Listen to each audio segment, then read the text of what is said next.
Hi everyone, number one Marmaduke fan here. I'm up late again, and this is one of those vids where I think I have an idea, but I want to throw it out there for discussion while I'm actually still thinking through the idea. Because really, to talk about this thoroughly, I would have to buckle down and return to Gail Simone's Women in Refrigerators website. I read it years ago when art history professors would hear that I was interested in comics, and they would actively refer me to this blog as a way of nudging me in the direction of thinking about feminist intersectional theory in relation to comics. And I did read it back then. I'd probably have to return to it and really dig into it and make a thorough case. And part of the problem with this is just as you go through your daily life, how can you read everything?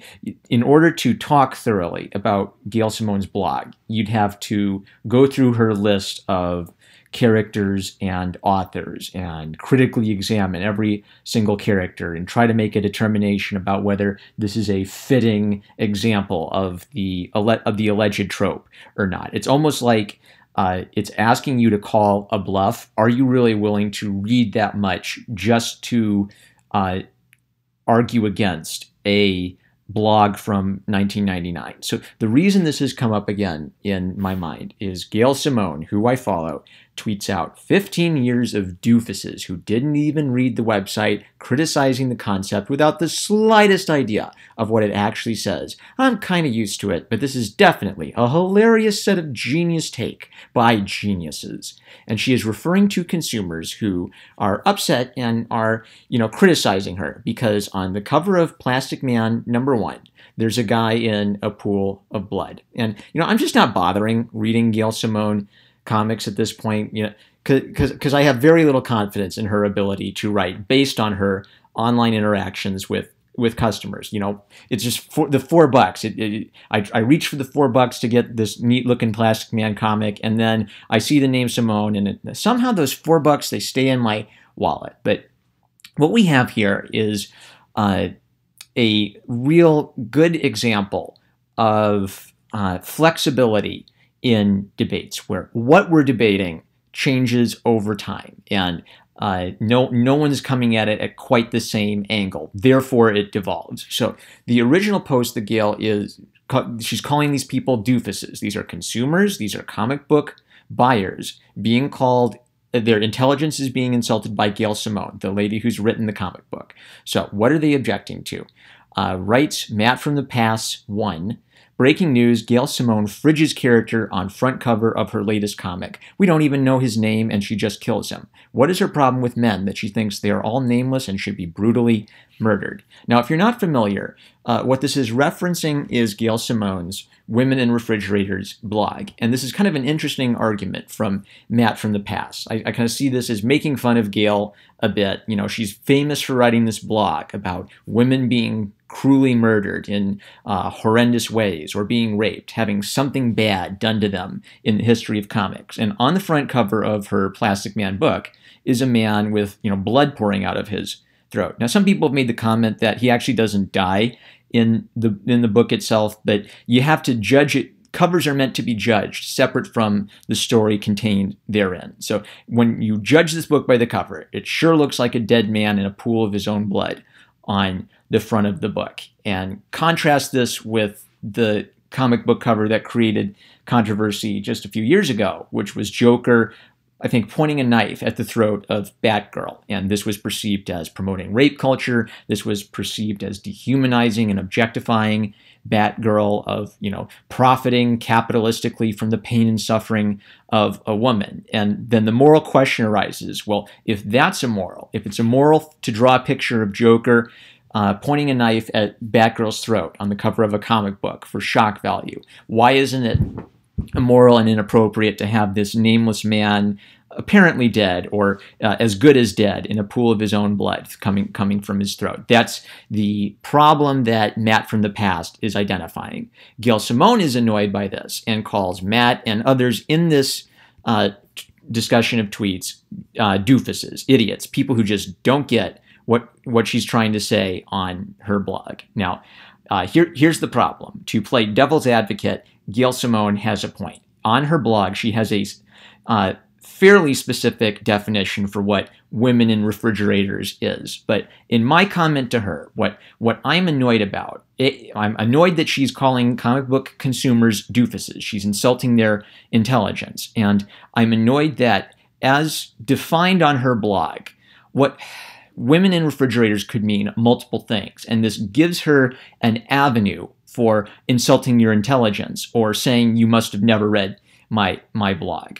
And so that's going to be the key question. What do people mean when they talk about women in refrigerators? Just some guy just did, I think maybe in the last week, he did a great video that's called "Women in Refrigerators is a Lie." And in that video, he goes through a recent article which cites the notion of fridging and sort of calls out the author, suggests that the author hasn't really carefully read what Gail Simone is talking about, and will just point to examples of male characters throughout the history of fiction who've been killed off, and for a variety of reasons. Many of them were killed off to motivate the main character to action. You know,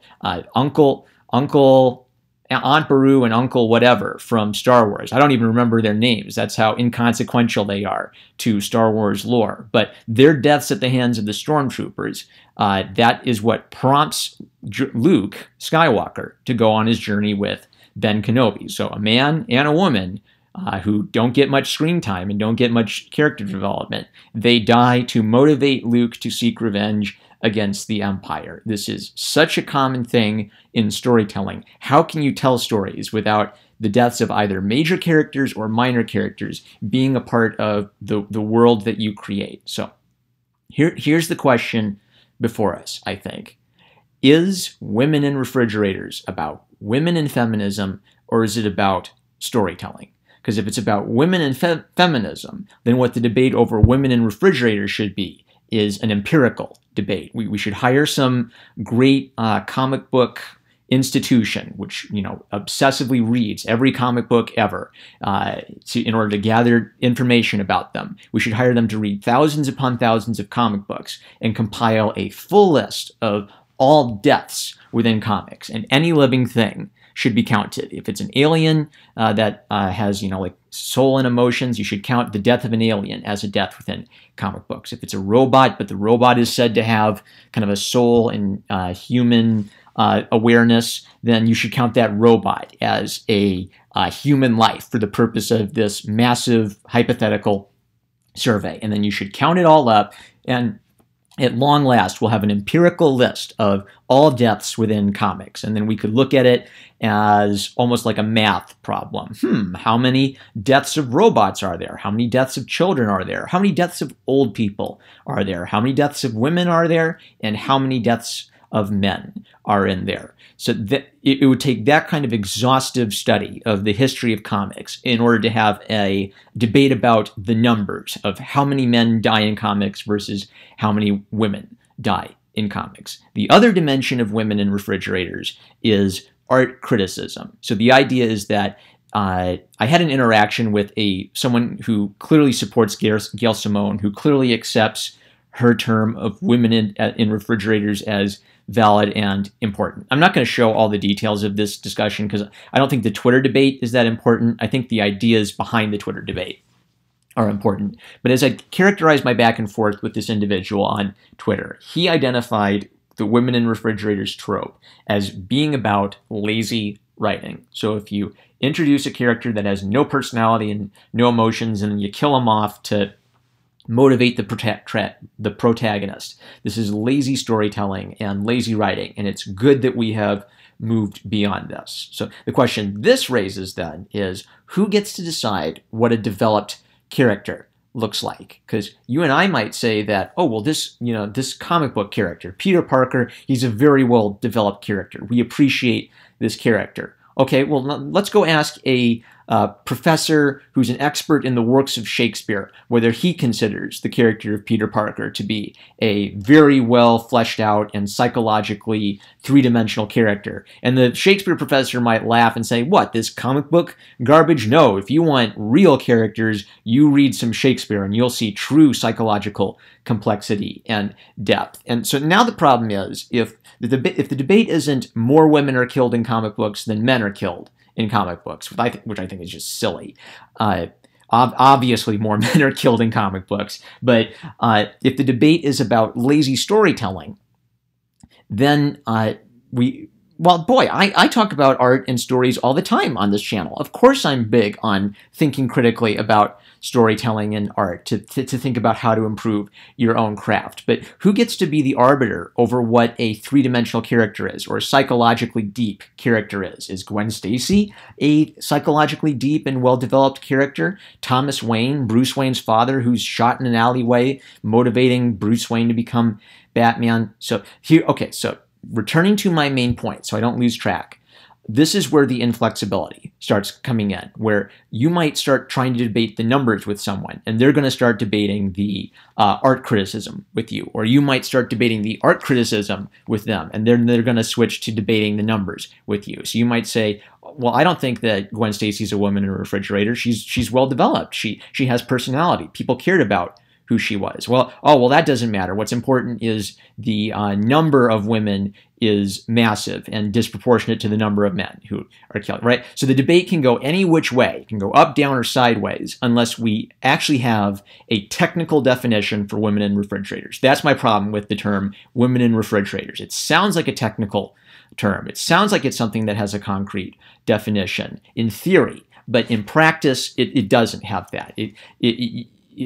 Technical definitions, we have these if we're doing something like we're studying history and we want to be really thorough. So Christian isn't a technical term. If you really wanted to be technical, you'd have to say Calvinist who's a supralapsarian versus Calvinist who's an infralapsarian, or Baptist who's a dispensationalist and a premillennialist versus Baptist who's a postmillennialist, right? And very few people, I'm doing a bit here. Very few people want to get into that kind of nitty-gritty kind of stuff. Like, you may not even have heard some of those terms or even care about some of those terms. We just want to say, like Christians. And if we say Muslims, we don't want to say, I don't know, like Sufi Muslim from this particular region in this particular time period, or Sunni Muslim from that particular region in that particular time period. We just want to say Muslims, right? We're talking about Twitter. You have a limited number of characters. So the thing is, sometimes we need to talk about things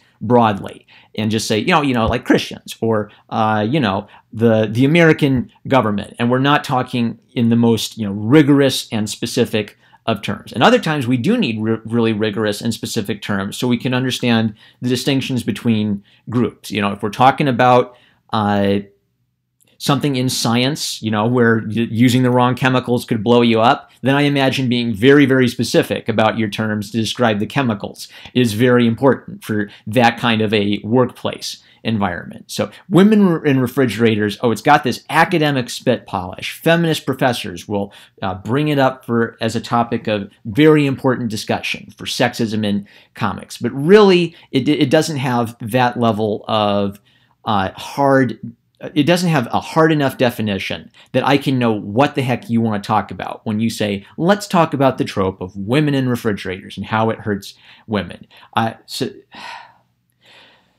So I think I've expressed that point well, but the reason I am triggered, if you will, by Gail Simone bashing consumers over ostensibly misunderstanding her point about women in refrigerators, something clicked for me. And what clicked for me is the way you talk about neutral debates over quality in art is very different than how you talk about morality and culture. And how you talk to someone who's being impolite is very different from how you talk to someone who is being immoral. What's an illustration of this? So let's say you bring your uncle to the wedding ceremony, and your uncle, he just doesn't get people that well, and he doesn't get personal space that well. So when he talks to someone, he gets like within 2 inches of their face to make their point. And he might, scratch his butt while he's walking around, or scratch his armpits. And he just doesn't get it. He doesn't get the rules of polite society. And you might see that your uncle is making a bit of a scene. And so what you do is you kind of pull your uncle aside and say, listen, Unc, you're kind of making the bride and groom uncomfortable. What you're doing is, you're scratching your armpit or you're picking your nose too much. You ought to knock that off while you're here so that you aren't distracting them and, spoiling their special day, right? So if your uncle is being impolite, then you try to help your uncle understand what he should do to be more polite to your relatives. If your uncle is beating people up and he is getting drunk and he's standing on the table and kicking things over, you don't casually take your uncle aside and kind of instruct him in how to be more polite. Then you tackle your uncle and you drag him out of there. You get him the heck out of there. You might yell at him that he's being a doofus and try to shame him into acting right. So the purpose of shame, shame is being used as a political weapon. The purpose of shame is to try to get someone who is doing the wrong thing to do the right thing. You are trying to appeal to their moral conscience, to stop doing something they should know is wrong. So here's where this connects to women in refrigerators. If all women in refrigerators was a neutral debate over good storytelling, then there wouldn't be a blog naming and shaming comic book writers and artists who had allegedly committed this sin against women. And I think sin is a good word to use in connection with feminist theory. Feminists would bucket that, I'm sure, but there is so much functional overlap between Christian objections to literature and feminist objections to literature that I think it's entirely appropriate for us to compare and contrast the two. So the feminist critique of male gaze has a fundamental overlap with the Christian critique of pornography. And sometimes it can be kind of hard to define what the heck male gaze is. It can be hard to define where does pornography stop and, the appreciation of the nude human form in art and sculpture begin. Sometimes that can get a little messy, but Christianity and feminism share something in that both of them will talk about culture and story in art in terms of morality. So that if you create pornography, well, Christianity's problem with that is that you're sinning. You are indulging in a sin. It's destructive. You should stop sinning and drawing pornography. If you are indulging the male gaze, then feminism's problem with that is fundamentally a moral problem. You are harming real women, but through your depiction of fictional women. You should stop. You should be better. We should transform storytelling and these capitalist institutions so that we aren't objectifying and profiting off of fictional women's bodies this way. And I think the point I'm trying to get at is that through the Women in Refrigerators blog, by naming and shaming comic creators, what Gail was doing was introducing feminism into a art criticism discussion. What should have been a discussion about, are women really disproportionately affected by violence in comic books? For every man who's killed, there's 100 women who get killed? Of course not. Of course more men get killed in comic books and movies. Of course they do. You know it. You know it. And that's a debate I am happy to have. I am thrilled to have that debate, because if it's a matter of listing fictional deaths, you list 100 female deaths. Well, I can just as easily list 100 male deaths. I know I can do it pointing randomly at any story I've read. I'm sure I can find some. But that would be a neutral debate. Hey, let's have some fun and let's debate literature. It becomes a moral debate when you introduce feminism into it and say a writer or artist does something problematic, aka sinful, by telling a story this way. They are harming women, they're doing the bad thing, and it's the name and shame aspect of it, which I think proves that the left is having a moral debate while others are having a debate about art technique. If you thought that, if you didn't think, let me think about the point I'm trying to make. If SJWs did not believe there was a moral dimension to what we're talking about, they would not publicly name and shame artists and writers for problematic elements. They would, or they would at least discuss it in kind of this neutral term. They might say, oh, this Batgirl cover, I dislike it artistically. I think it's shock value for the sake of shock value. And a better example of storytelling would emphasize this about Batgirl, maybe emphasize her heroic virtue rather than her distress at the hands of the Joker. That'd be a fairly neutral debate. But when you bring feminist politics into it, it can't be that. Batgirl becomes the representative of how women are treated by patriarchy, and there's a severe moral problem in the representation of Batgirl. There's a severe moral problem in the killing of female characters to motivate male characters. Tropes versus women in video games is literally an illustration of this. Even the title. Why is it tropes versus women? Because these patriarchal tropes ostensibly are harming real women in real life. And years ago, I just saw the perfect takedown of this. People joke about how feminist frequency has become a dead channel. Almost no one watches it. Well, all the way back in 2013, Kite Tails and Flex. This was my introduction to this channel. This young lady comes on who loves Chrono Trigger. She's playing the soundtrack from Chrono Trigger, and she just points out the obvious lie in a feminist frequency video, accusing Chrono Trigger of perpetuating the sexist damsels in distress trope in video games. And all that Kite Tails has to do is tell you a little bit about the story of Chrono Trigger, and boom, it makes sense. Oh, sometimes the men help the women, and sometimes the women help the men because the men are in distress. There's no moral problem here. It's fantastic. It's a young lady who's a fan of this game, who loves this game, defending a story she loves against an accusation of sexism in the video game from Anita Sarkeesian that relies upon you never actually playing the game to see how silly it really is.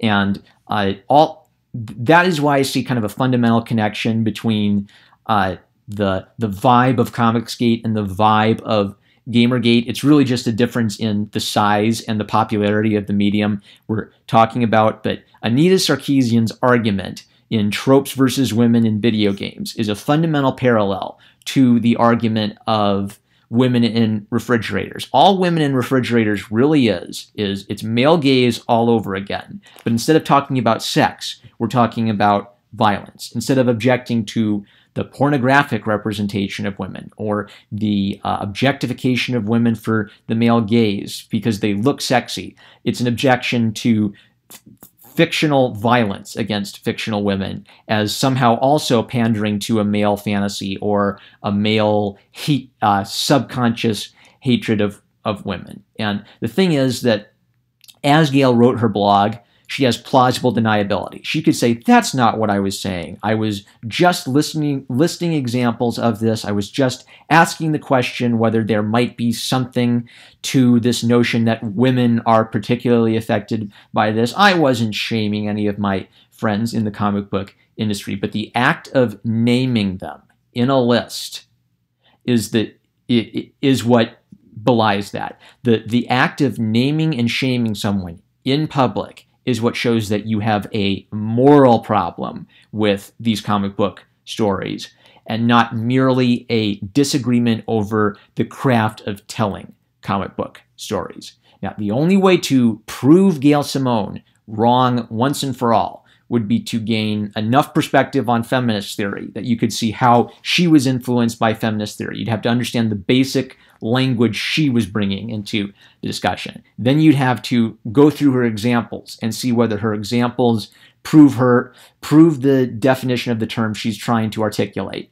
there. And that it'd be a significant project, but I think it's a project that would be very much worth taking on in connection with what the look I'm already taking at feminism in art theory, because I kind of see Gail Simone's blog as bringing the flexible idea of male gaze into comic book roundtable debates. And so pretty much this video has been me trying to articulate the basic thesis I would want to pursue. You're not supposed to say what your conclusions are before you go out and do your research. You know, there's some validity I think, to what Gail Simone was trying to say. But my objection to Gail Simone is that by conducting herself the way she conducts herself online, she's insulting people who are observing a actual problem. If you sincerely believe that women in refrigerators is a moral problem that artists and writers must think about and must address in current year, then of course it should be a moral problem to draw a man with blood coming out of his neck on the front of a comic book. But because we live in a gynocentric society, no one's going to give a darn about a man bleeding out on the front of a comic book cover as they are about a woman even being threatened with danger on the front of a comic book cover. I called it, yep, for all of you who thought, oh, this guy, he's some MRA yelling about feminists. Yes, I think there is validity to the kind of theory of gynocentrism. Whoops, outed myself. That's one of the problems of these word salad videos where I just say what's on my mind. But my hope and my intention is to continue to fairly look at feminist theory so that I don't have to misrepresent it, but I can thoroughly and correctly represent what they're saying and identify the errors in the argument. I love you guys, and thanks for sitting through this ramble vid. I'll catch you later.